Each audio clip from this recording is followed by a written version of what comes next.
Hello everyone, welcome to CivilPrep. I am Krishna Gupta and this is a case study on Strait of Tension, that is Hormuz, a narrow global peace. Okay, here we see that there is the Gulf and there is the Gulf of Oman. Okay, this is the Persian Gulf, and in between Iran and the geographical boundary of Oman, we have Strait of Hormuz. Is this Strait of Hormuz will become a point for geopolitical tension? Is this Strait of Hormuz will become one of the issue for energy crisis of the world? Is this Strait of Hormuz will become one of the geopolitical issue which will bring in war for the various Arab world countries and the Western world?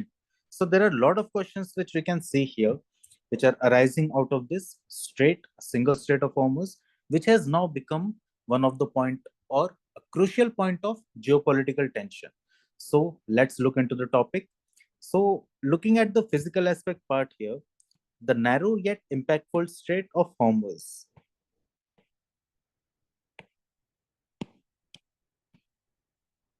So if we look at the location, it is situated between the Bandar Abbas, which is situated in Iran, and Oman.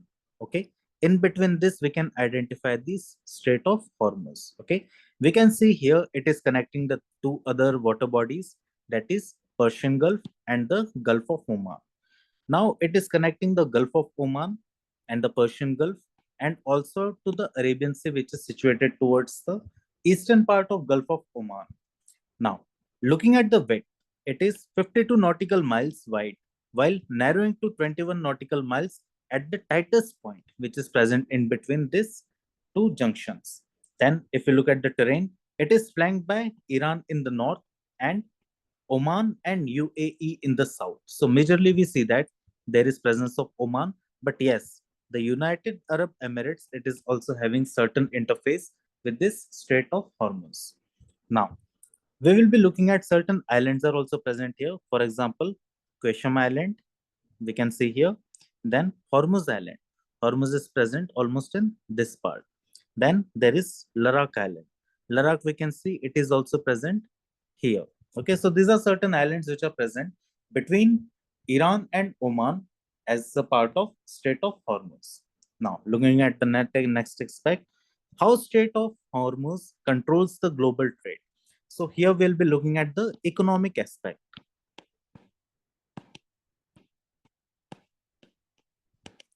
So number one thing, if we see here, it is a strait which is responsible for the global oil trade.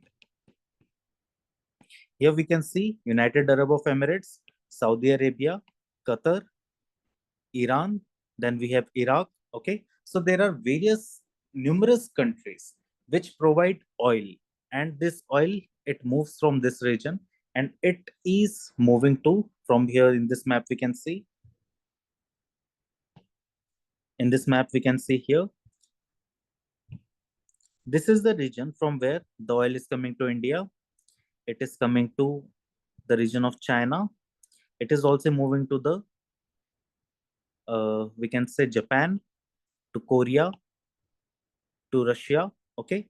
Then here we can see it is also going to the region of Africa and to the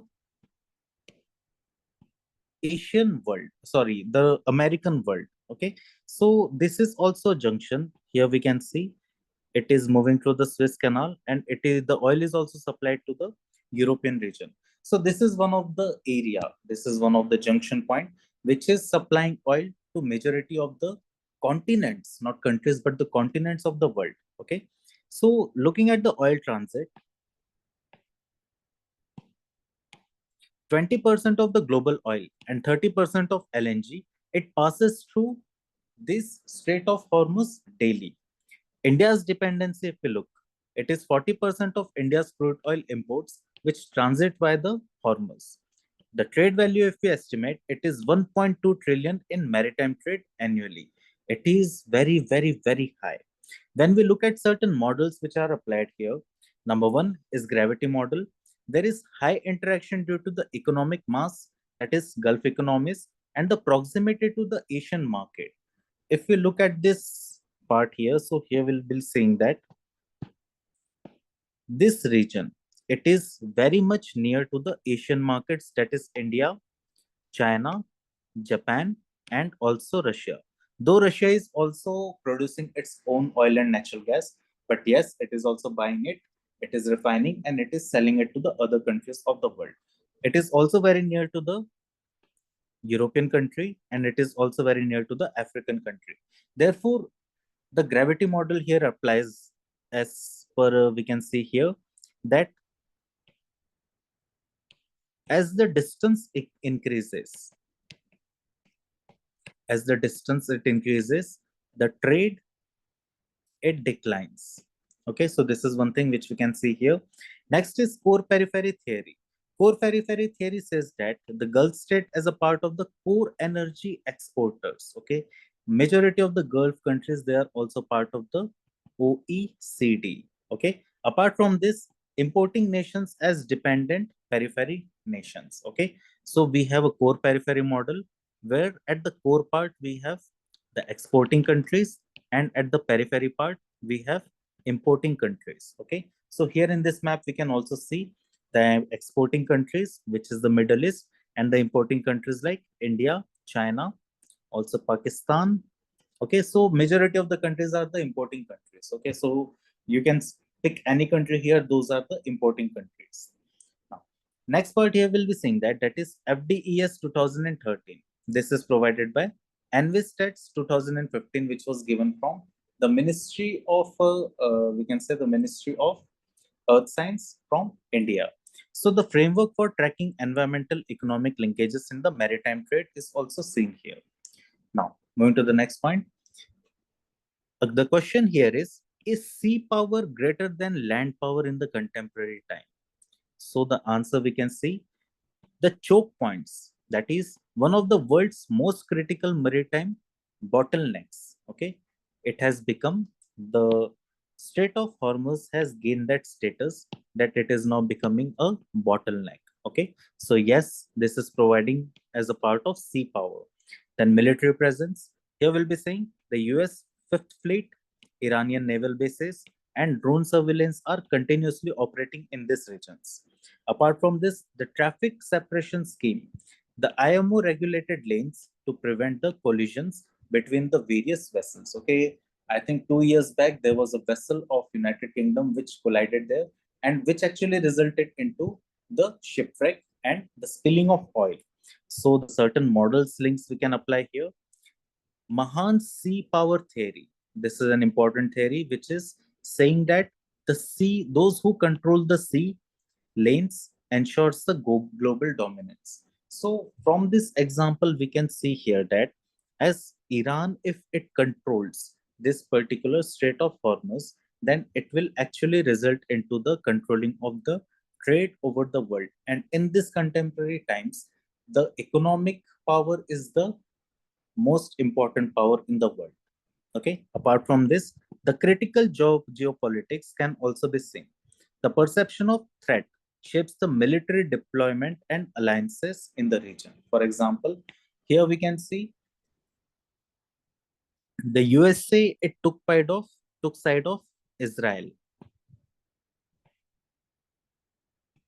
USA it took side of Israel, while Iran had support of China, then Russia. Just today, Russia supported Iran. Okay, here we see that with Israel, we also have certain other countries like European Union and the majority of the countries of European Union. So they are supporting Israel in the contemporary time, while Iran is supported by China, Russia, and the various other Arab countries. So in this scenario, how this geopolitical scenario it is changing, it is needed to be addressed here. Now, the question arises here, will India face energy crisis in the near future? Okay, let's understand this part here. Iran's leverage with respect to the geopolitics, periodic threats to close the strait in response to the sanctions or military actions have kept Iran quite safe with respect to the export of petroleum and the trade which is taking place between the different countries of the world and Iran. But in the contemporary time, Iran has passed the resolution in parliament that they will be soon closing the Strait of Hormuz. And India is one of the largest importer of oil that is coming from Strait of Hormuz, which is almost around 40% of the total import. Okay, 40% of total import. If this strait it gets closed, then the price of the oil it will increase. Because of the price of oil it will increase, there will be inflation which will increase again. As the inflation increases in the contemporary time where the economy is actually struggling, so it will impact the overall economy. So yes, India will be actually facing the energy crisis because India will have to buy oil from other countries at higher prices. Okay, so this is one of the scenario which is threatening India. According to the UNCLOS, which governs the transit passage, Iran and Oman controls the territorial waters, which is also an important part. Why? Because this Strait of Hormuz,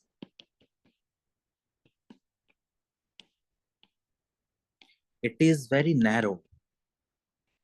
It is very, very narrow in nature, and to a certain extent, it reaches up to 12 nautical miles. Okay, so this is one of the condition. This is one of the condition, a situation which is threatening the world and the global powers over the world.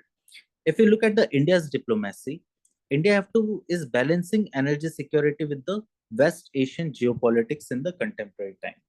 If you look at the models which are linked here, number one, that is political ecology, that is resource control. In this context, it is oil and natural gas, intersects with the power and the environmental risk.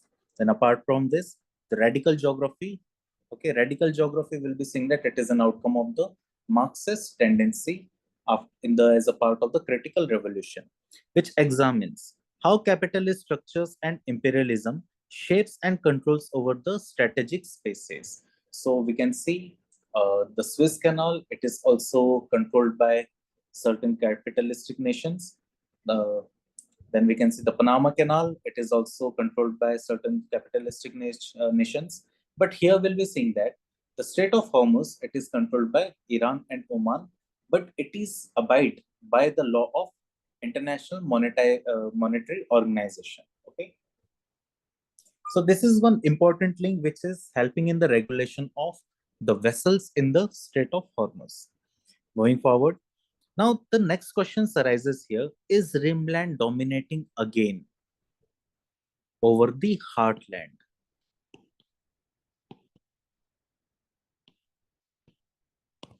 Now looking at this map here, we can directly see that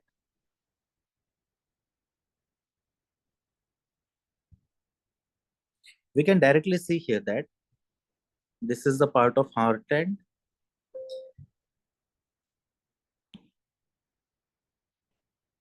This is the part of heartland. And this is the part of rimland. This is the part of rimland. Okay, so here we see that the Strait of Hormuz, which is present here, and Israel, which is present here, and Iran, which is present in this region. Okay, so these two countries which are in the warring condition right now, both of them are part of rimland. Both of them, even Israel, it is sharing water borders.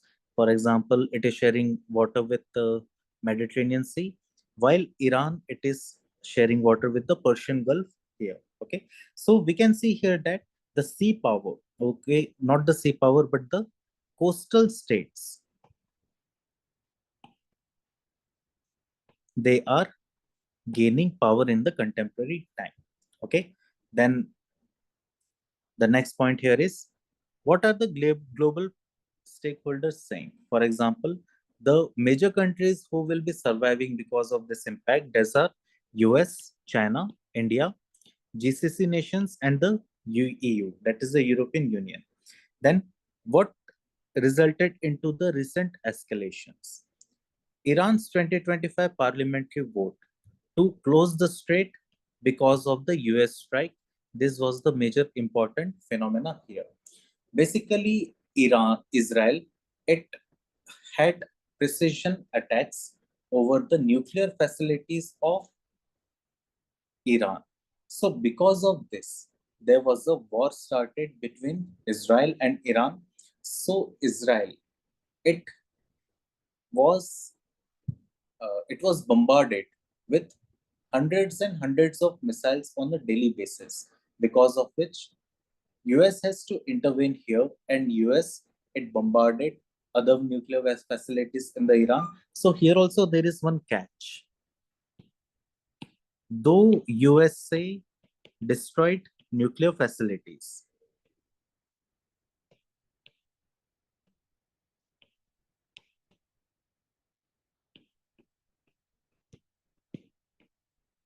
okay, though it destroyed the nuclear facilities, but Iran, it managed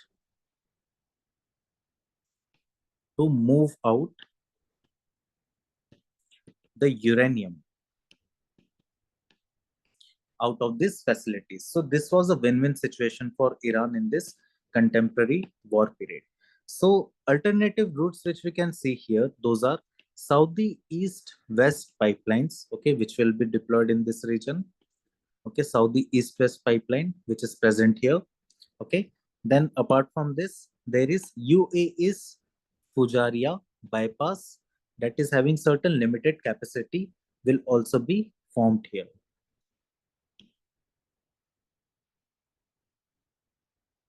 Okay, UAE's this bypass facility will also be present here, which will help the countries to overcome this Strait of Hormuz and use this route for the transportation of vessels. Okay, if we take certain model links in this part, we have heartland and rimland theory. The strait, it lies in the rimland, as we have seen in the map, controls here the influences of Eurasian geopolitics. Okay, so here we can see the complete Eurasian geopolitics is controlled because of this Strait of Hormuz. Then the world system theory.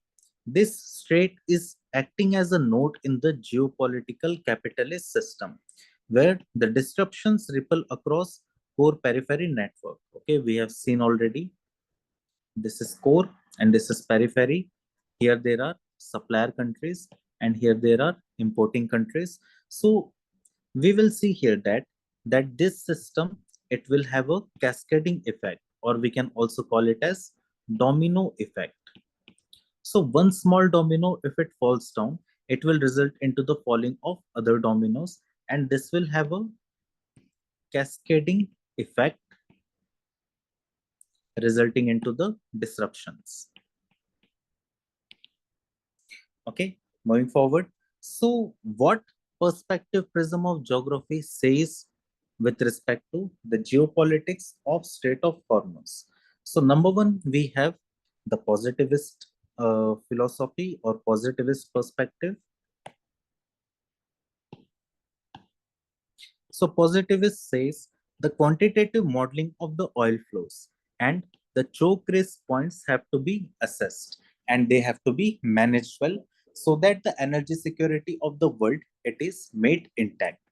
Then the behavioral geography, it says the risk perception among the shipping companies and the insurers, it is increasing. Okay, so behavioral geography, which is working as a part, which we can see as a part of cognitive map or mental map. Okay, we can also relate it with the time geography, which is related to the space and time. Okay, cognitive and mental map, they are related with the human and its perception of environment. Okay, the perception which is basically an image. So this image, it is resulting into a risk in the contemporary time, or it is seen as a threat. Okay, so we need to see this image which is formed here, which is needed to be made more reliable, made more positivist. Okay, then comes the aspect of welfare geography. The impact of oil prices shocks on developing economies will actually occur. The countries like India, China, Pakistan, Myanmar, Bangladesh, even Sri Lanka, okay, Japan, then other countries of the world, they will not be able to absorb the shock of this increased oil prices in the contemporary times, which will result into the domino effect and result into the crisis in the countries which will be suffering, not only the countries or the political system or political structure, but also the common people. Now, there is an aspect also of feminist geography here. Here, the gendered impacts of energy insecurity and conflict in the region will also be seen.